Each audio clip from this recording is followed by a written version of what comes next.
Hi friends, ఈ video నచ్చినట్లయితే like చేయండి, సబ్స్క్రైబ్ చేయండి. యశోద తన ఆఫీస్ రూమ్లో కూర్చొని ఉంటాడు. ఇంతలో అక్కడికి విక్కీ వచ్చి ఒక లెటర్ని అయితే ఇస్తూ ఉంటాడు. అది చూసిన యశోధర్ అయితే ఒక్కసారిగా షాక్ అయిపోతూ ఉంటాడు. ఇంతలో పద్మావతి కూడా ఒక లెటర్ని తీసుకొని వచ్చి యశోధర్కి ఇస్తూ ఉంటుంది. అది చూసిన యశోధర్ మాత్రం ఏంటి ఇవి అని చెప్పేసి అడుగుతూ ఉంటాడు. ఆ మాటలు వినగానే అక్కడున్న విక్కీ మాత్రం నా రిసిగ్నేషన్ లెటర్ సార్ అని చెప్పేసి అంటూ ఉంటాడు. ఆ మాటలు వినగానే అక్కడున్న యశోధర్ మాత్రం ఒక్కసారిగా షాక్ అయిపోతూ ఉంటాడు.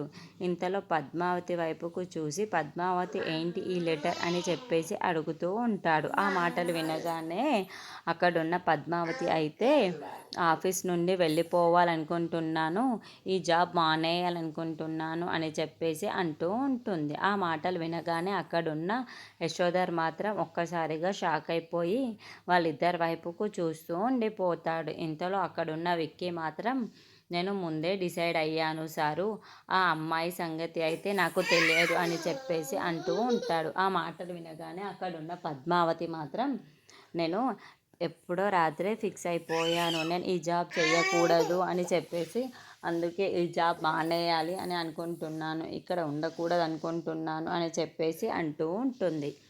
ఆ మాటలు వినగానే అక్కడున్న యశోధర్ మాత్రం ఏంటి వీళ్ళిద్దరూ ఒకేసారిగా ఇది తెచ్చి ఇచ్చారు, అది ఒకేసారి ఆఫీస్ నుండి వెళ్ళిపోవాలనుకుంటున్నారు అని చెప్పేసి అడుగుతూ ఉంటుంది. ఆ మాటలు వినగానే అక్కడున్న విక్కీ మాత్రం ఏమో నాకు తెలియదు, కానీ నేనైతే ఈ ఆఫీస్లో ఉండదలుచుకోలేను, ఈ జాబ్ మానేయాలనుకుంటున్నాను అని చెప్పేసి అంటూ ఉంటాడు.